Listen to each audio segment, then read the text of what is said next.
Buenos días, buenas noches, estén donde estén escuchándonos. Bienvenidos y bienvenidas a Justicia Impositiva, un programa de Tax Justice Network, la red de justicia fiscal. Transmitido directamente desde Londres, sede de Paraísos Fiscales. Les habla Marcelo Justo y Marta Núñez. En este programa, más secretos del índice de secreto financiero global de la Tax Justice Network. Las multinacionales y las pequeñas y medianas empresas en nuestro cuarto capítulo sobre qué son los paraísos fiscales. El ejemplo de Colombia. Los bancos, grandes ganadores de estos años de pandemia en América Latina. Y el impacto social y la emigración en Ecuador. Un país devorado por un sector financiero que hoy gobierna el país. Esto es Justicia Impositiva, un programa de Tax Justice Network, la red de justicia fiscal. El 17 de mayo se publicó el índice de secreto financiero global de la Tax Justice Network, tal como informamos en el programa 71 de Justicia Impositiva el mes pasado. Gracias a este índice, sabemos que Estados Unidos se ha convertido en el máximo proveedor de secreto financiero a nivel mundial, con una diferencia notable sobre el segundo en el ranking, Suiza, que, como ustedes bien recordarán, es el decano histórico en materia de lavado internacional de dinero sucio. Según la Tax Justice Network, hay al menos 10 billones de dólares de riqueza offshore, es decir, riqueza oculta por el secreto financiero que brindan los paraísos fiscales. Para dimensionar un poco esta cifra, pensemos que estos 10 billones de dólares representan más del doble del total de dólares y euros que circulan en la economía a nivel mundial. Estos 10 billones de dólares son una riqueza que no tributa, es decir, que no paga los impuestos correspondientes en su país de origen y que por lo tanto incrementan la escandalosa desigualdad a nivel global. Los dueños de estos fondos son las grandes fortunas del norte y del sur, sean rusos, europeos, estadounidenses o latinoamericanos, sea que se dediquen a los negocios, la industria, el narcotráfico, la música o el cine. Otra cosa que queda clara con el nuevo índice del secreto financiero de la Tax Justice Network es la enorme hipocresía de las grandes potencias. El actual líder del ranking, Estados Unidos, tiene un discurso principista respecto a la evasión impositiva y una praxis corrupta que permite la proliferación del fraude fiscal a gran escala en todo el planeta. Esto es lo que dijo a Justicia Impositiva Ryan Gurel de la Coalición Estadounidense por la Transparencia Financiera y Corporativa. The score itself is not surprising. There are a couple of different factors that contribute to it and things that we've El resultado nos sorprende por diferentes razones. En primer lugar, Estados Unidos ha quedado totalmente rezagado en la aplicación de reformas para una mayor transparencia financiera. Es curioso porque Estados Unidos disparó todo el movimiento de transparencia con el FATCA, un mecanismo para obtener información sobre las cuentas de estadounidenses en el exterior, pero no hizo este sistema recíproco con el resto del mundo. Es decir, le pide a los otros países información sobre las cuentas de sus ciudadanos, pero no proporciona información sobre las cuentas que el resto del mundo tiene en Estados Unidos. Además, quedamos rezagados en otras reformas que hacen a la transparencia financiera, como el registro de beneficiarios finales del sector inmobiliario, los fondos de inversión y las entidades, y en la regulación de facilitadores, como los bufetes de abogados y estudios contables, que permiten todas estas prácticas. Esto convirtió a Estados Unidos en un centro muy atractivo, porque tiene una fuerte protección legal y ofrece anonimato y absoluto secreto financiero. The US financial system has very strong legal protection and it offers anonymity and complete secrecy. En este ranking del secreto financiero a Estados Unidos lo siguen Suiza, Singapur, Hong Kong y Luxemburgo. Pero en realidad el otro gran protagonista de la opacidad global es el Reino Unido, que se las ha ingeniado para ramificar sus tentáculos por todo el planeta a través de sus ex colonias. Es decir, cuando se suma el secreto financiero de la City de Londres al de las jurisdicciones vinculadas al Reino Unido, como las Islas Vírgenes Británicas, las Islas Caimán o Guernsey, el Reino Unido salta a una posición incluso más preeminente que los Estados Unidos, según señaló a Justicia Impositiva el director de Tax Justice Network, Alex Cobham. I think the world is increasingly aware that the UK is the biggest driver of financial secrecy, of tax havenry. Creo que el mundo es cada vez más consciente de que el principal motor del secreto financiero es el Reino Unido. El gobierno británico no ha avanzado en términos de transparencia, sea a nivel de información al periodismo o al público, sea con su proceso de contratos públicos o secreto financiero. De hecho, este gobierno ha dado marcha atrás con una serie de compromisos adoptados por el anterior gobierno, también conservador, sobre, por ejemplo, el informe país por país para el control impositivo de las multinacionales. La corrupción es cada vez más evidente, como es de esperar en un país que está en el centro de una telaraña de opacidad y secreto financiero.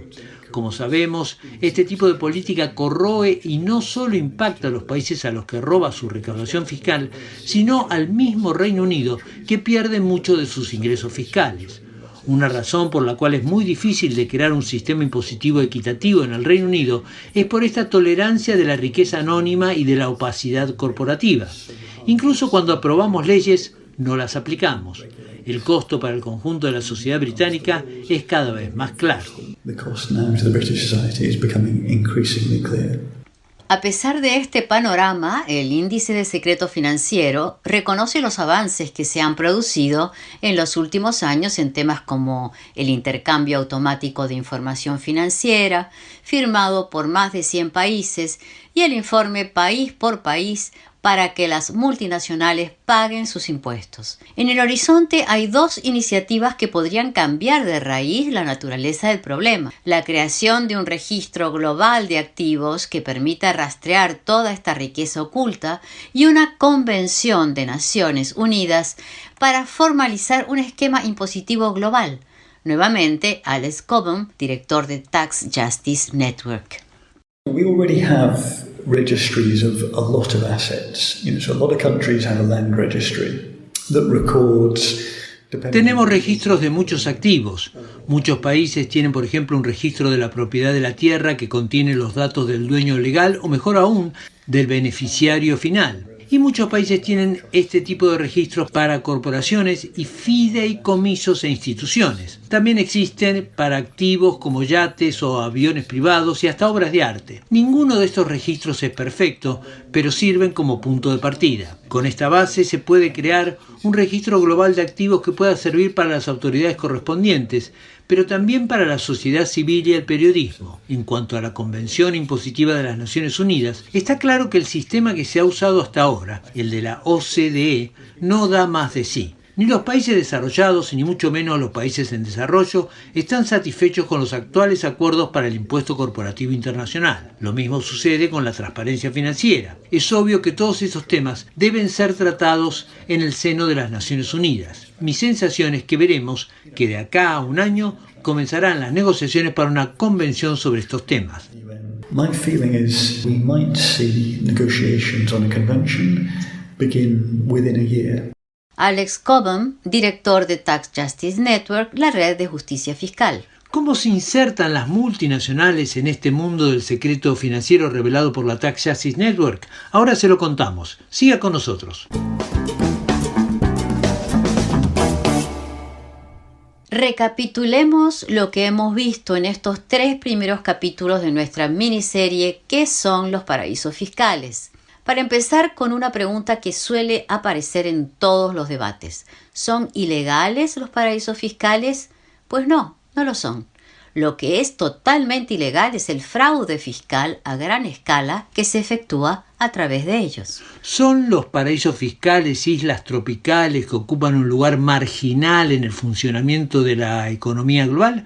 Pues no, tampoco. Los paraísos fiscales ocupan un lugar central en el funcionamiento económico global de este siglo, tanto para el sector productivo como para el financiero, tanto para las grandes fortunas como para la mafia. Y los centros más importantes de la opacidad no se destacan por la belleza de sus playas. Son la City de Londres, Delaware en Estados Unidos, Suiza y Luxemburgo. En el tercer capítulo de la serie nos preguntamos, ¿quiénes son los principales protagonistas de este universo offshore? La respuesta es inequívoca, las multinacionales. Un 65% de los flujos financieros ilícitos a nivel global son responsabilidad de las grandes corporaciones. En el último programa, el 71 de Justicia Impositiva, vimos que este fraude fiscal de las grandes corporaciones generaba una estructura impositiva injusta en la que lo que no pagaban las multinacionales, lo que no recaudaba el Estado por esta evasión impositiva, debían compensarlo otros sectores de la sociedad, sus clases media y baja o sus asalariados. Hoy nos vamos a concentrar en el impacto que tiene este gigantesco fraude fiscal corporativo en un sector clave para las economías nacionales. Nos referimos a la pequeña y mediana industria. Tomemos un ejemplo que nos va a servir de modelo para lo que pasa en la región. Colombia. Según el Departamento Administrativo Nacional de Estadística de Colombia, las pequeñas y medianas empresas representan el 90% del sector productivo, generan el 40% del Producto Interno Bruto y más del 80% del empleo nacional. Como se ve, las pequeñas y medianas empresas son centrales para el desarrollo económico-social del país. Y Colombia no es un caso excepcional. Sucede en todos los países de la región. Pero según le dijo a Justicia Impositiva María Alejandra Osorio Arias, subdirectora de ACOPI, Central de Pequeñas y Medianas Empresas en Colombia, uno de los grandes obstáculos para su crecimiento es la competencia desleal de las grandes corporaciones.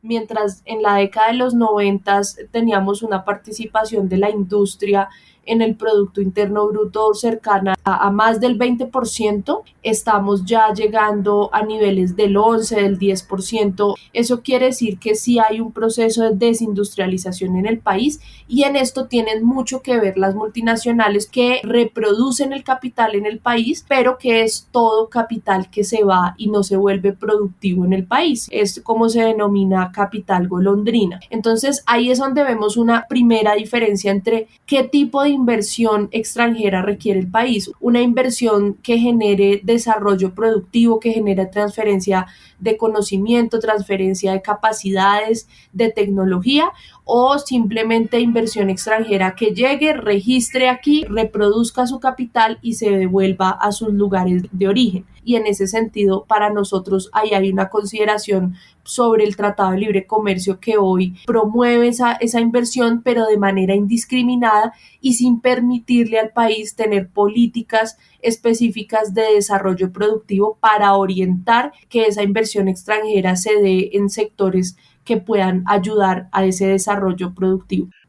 Mirando el tema desde otro lado, ¿qué impacto tienen las multinacionales en la estructura tributaria de Colombia y en particular para las pequeñas y medianas empresas? Colombia ha dejado de percibir por cuenta de los paraísos fiscales más o menos 17 billones de pesos. Entonces, allí lo que está pasando es que por el nivel de exenciones tributarias a los que pueden acceder por la estructura financiera que tienen las multinacionales y las grandes empresas en Colombia, terminan pagando unas tarifas muy bajas de renta. Y por el contrario, las empresas más pequeñas terminan pagando unas tarifas efectivas pues mucho más elevadas proporcionalmente. Entonces todo esto se vuelve un círculo vicioso en el que tenemos altos niveles o dificultades a nivel social que son el reflejo de estas dificultades económicas y de no tener posibilidades de aumentar el recaudo por parte de los que más tienen, cumpliendo el precepto constitucional además que tenemos en Colombia de la progresividad en el sistema tributario. ¿Qué política espera usted del gobierno que va a reemplazar a Iván Duque a partir de este 7 de agosto? Empezaría haciendo una cuñita sobre un tema que está ahorita en boga también, que es el cumplimiento de los 10 años del Tratado de Libre Comercio entre Colombia y Estados Unidos. Y esto tiene mucho que ver con la discusión electoral, porque hace poco el presidente de la República, Iván Duque, señaló que era una estupidez que los colombianos que estamos planteando renegociar los tratados de libre comercio planteáramos pues un exabrupto, le parece a él. Y lo cierto es que hoy se hace muy importante que los candidatos sepan que los tratados de libre comercio sí han tenido consecuencias consecuencias nefastas para la producción nacional. Entre esas están las cláusulas de aseguramiento de las inversiones de las empresas que hacen que se riña con las políticas que intentan levantar ese velo corporativo y conocer cuáles son los reales dueños de las empresas para identificar cuáles son de ellos flujos ilícitos, la grabación de los dividendos, entre otros asuntos que están por discutirse en una próxima reforma tributaria que seguramente será iniciando el próximo gobierno. Entonces todo esto se hace muy importante porque las consecuencias de esos tratados de libre comercio también nos imponen unas reglas del juego, no solamente a nivel comercial como se ha querido hacer notar, en lo cual además nos ha ido supremamente mal. Pasamos de tener una balanza superavitaria con Estados Unidos a una balanza deficitaria ya desde hace 6 años, justo después de la firma del Tratado de Libre Comercio. Y lo otro es en términos de las políticas internas que tiene el país, que requieren, una política de industrialización seria que pueda ayudar a enfocar los esfuerzos hacia sectores estratégicos de generación de valor agregado, volver a producir en el país a través de una política de sustitución de importaciones todo lo que éramos capaces de producir y dejamos de producir, y para hacer todo eso necesitamos renegociar los tratados de libre comercio. Y por supuesto, en términos tributarios habrá que hacer las revisiones de la cantidad de exenciones tributarias que le hemos dado a multinacionales, a grandes empresas y a sector financiero y sector minero energético, por mencionar los grupos económicos y los sectores que más beneficios han recibido en Colombia a lo largo de las últimas décadas. María Alejandra Osorio Arias, subdirectora de ACOPI, Central de Pequeñas y Medianas Empresas de Colombia. Entre los tantos desequilibrios económicos y sociales que tiene América Latina, uno de los más flagrantes son las grandes ganancias que tienen los bancos. Un estudio del Centro Estratégico Latinoamericano de Geopolítica, la CELAC, halló que la rentabilidad de los bancos de la región duplica o triplica la de los bancos de Estados Unidos o Canadá y la Unión Europea. Pero además, estos bancos latinoamericanos pagan menos impuestos que en el resto del mundo. Ni siquiera la pandemia afectó esta enorme rentabilidad de los bancos. En estos 2 durísimos años de coronavirus, cuando cerraban empresas y comercios y los trabajadores perdían sus empleos, los bancos seguían teniendo balances extremadamente saludables. ¿Cómo se explica este desacople entre el sector financiero y el resto de la sociedad, incluso en épocas tan extraordinarias e inusuales como la pandemia? Se lo preguntamos a Guillermo Olietti, investigador del Centro Estratégico Latinoamericano de Geopolítica, la CELAC, y coautor del libro La mano visible de la banca invisible. La existencia del monopolio sin duda es uno de los elementos que les permite a la banca hacer esto y como siempre sucede, cuando el monopolio no es regulado, cunde en rentabilidad extraordinaria. Recordemos que en América Latina las ganancias del año 2020 sumó $42.000 millones. La banca latinoamericana es muy poderosa frente al resto de sectores productivos. En países desarrollados, o al menos hay contrapesos de otros sectores que permiten moderar esta influencia exagerada de la banca.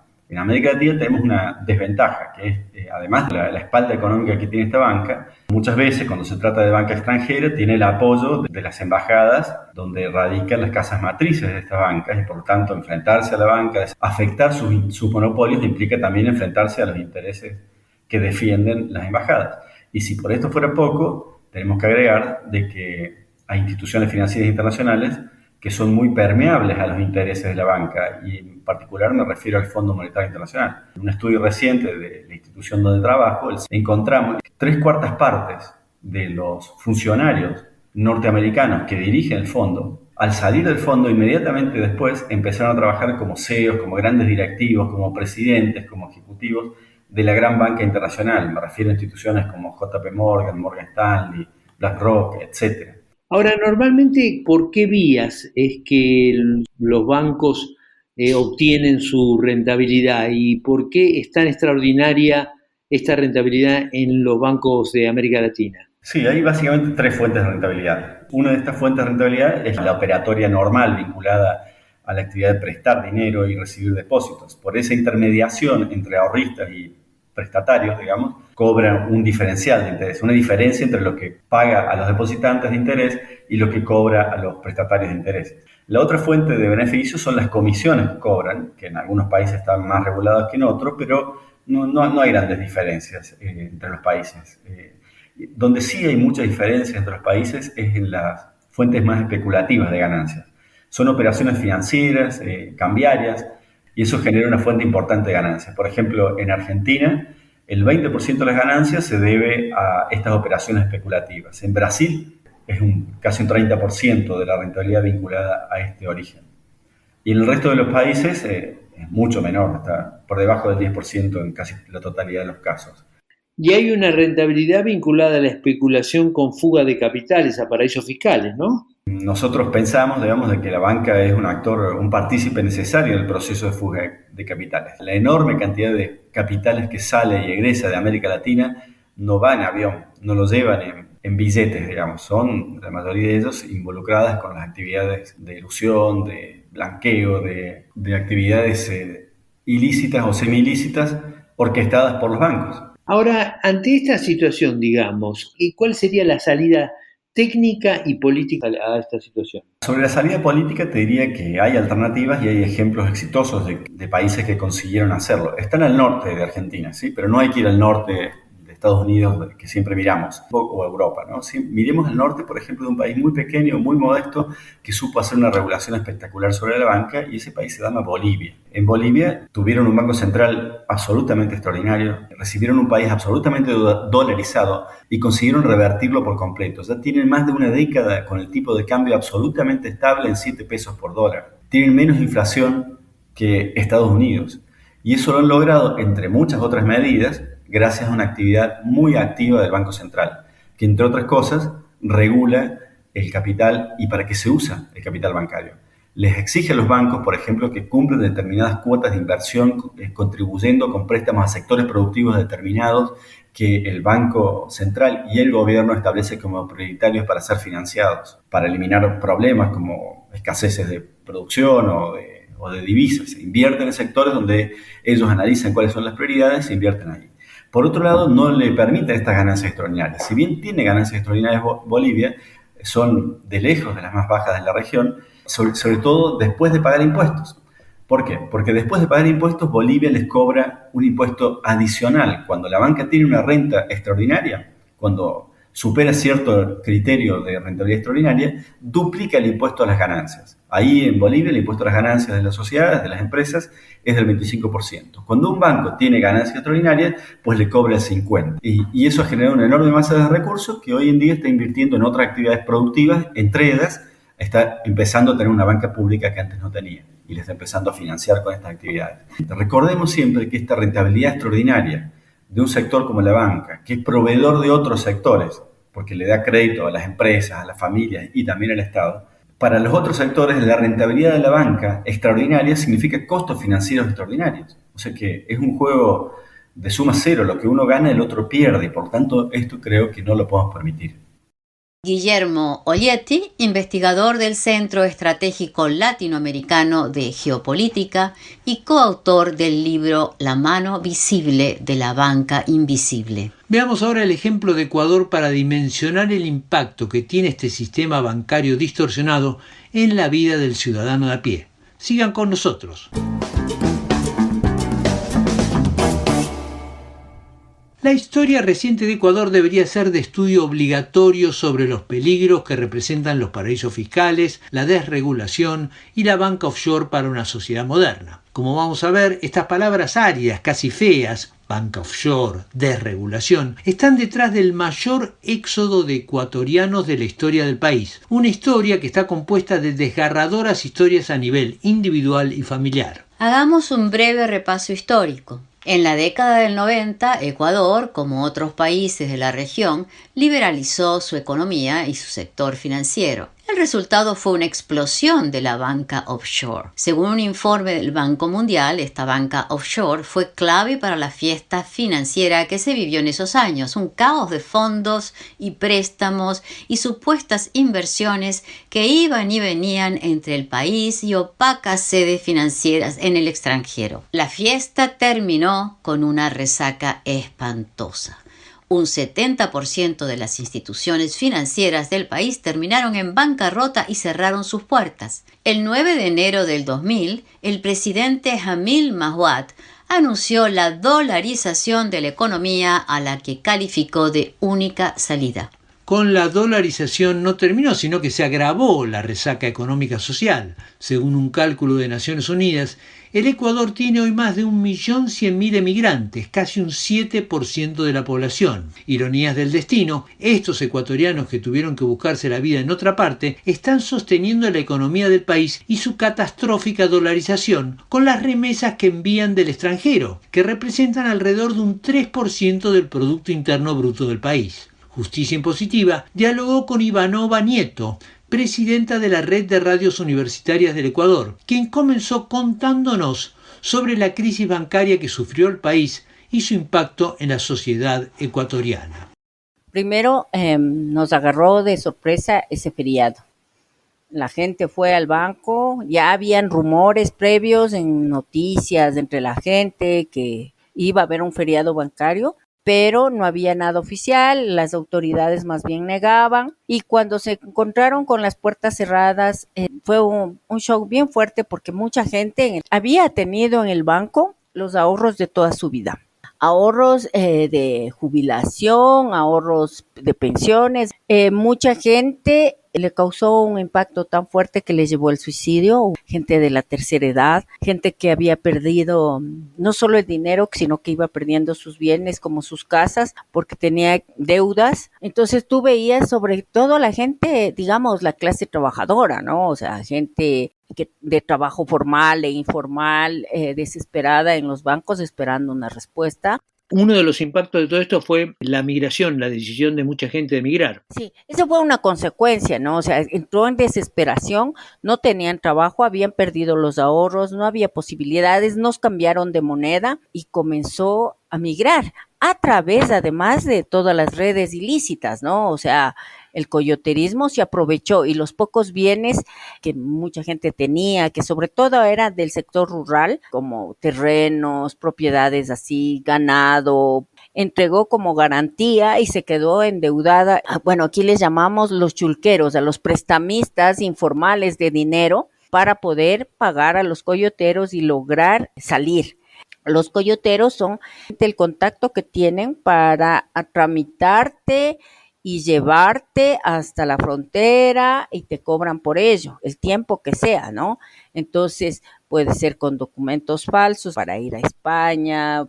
Son grandes redes que van a buscarte una salida de tu país, pagando, escondiéndote, llevándote en transportes hasta otros países, van cruzando fronteras hasta que logres embarcar e irte para allá. Entonces, todo eso cobran previamente y como no tienen todo el mundo para pagar todo, porque además necesitas tener dinero para allá, ellos pasan a hacer las escrituras a nombre de alguien, ¿ya? Como que te has hecho una venta. Y ellos se quedan con eso como garantía de que les paguen. Todo esto empieza con una crisis bancaria que en realidad se debe en gran medida a todo un sistema muy desregulado con banca offshore, donde se produjeron préstamos sin ningún tipo de control, un desmadre financiero. Todo eso produjo una crisis que provocó una migración masiva y ahora los migrantes son los que sostienen en parte al país con sus remesas y son los que sostienen de alguna manera, me imagino también, un sistema como la dolarización del país, que es un sistema que tiene algo de chaleco de fuerza para el desarrollo económico ecuatoriano, ¿no? Sí, veía las últimas cifras del Banco Central que señalan que en el 2020 por la pandemia ha habido una reducción de las remesas de 570 millones de dólares, ¿no? De ahí hasta el 2019, pre-pandemia, las remesas son de 3.234 millones de dólares que recibe el país de las remesas de los migrantes. Poco más, poco menos, fluctúa, pero esa es como la base, ¿no? Digamos, siguen siendo más o menos los migrantes los que sostienen gran parte de la economía nuestra, ¿no? Es paradójico y es terrible, pero es porque tienen familiares todavía aquí, ¿no? El momento en que comienzan a irse los familiares también, ya no tienen necesidad de enviar nada y por lo tanto ese rubro va disminuyendo también. Y lo que te cuento de Ecuador ocurre en otros sitios también de América Latina y que también el Ecuador ha tenido que afrontar la inmigración, ¿no? Desde otros lados como Colombia, como Venezuela ahora, como Perú, que también es otra cosa que nos afecta. O sea, los recursos que se pagan salen a través de remesas de otra gente que manda a sus propios países, ¿no? Ivanova Nieto, presidenta de la Red de Radios Universitarias del Ecuador. Llegamos así al final de esta edición de Justicia Impositiva. No olviden que pueden seguirnos en Twitter, @j_impositiva. O suscribirse en nuestra página web www.justiciaimpositiva.com. Desde los estudios de Tax Justice Network se despiden Marcelo Justo y Marta Núñez. Hasta la próxima.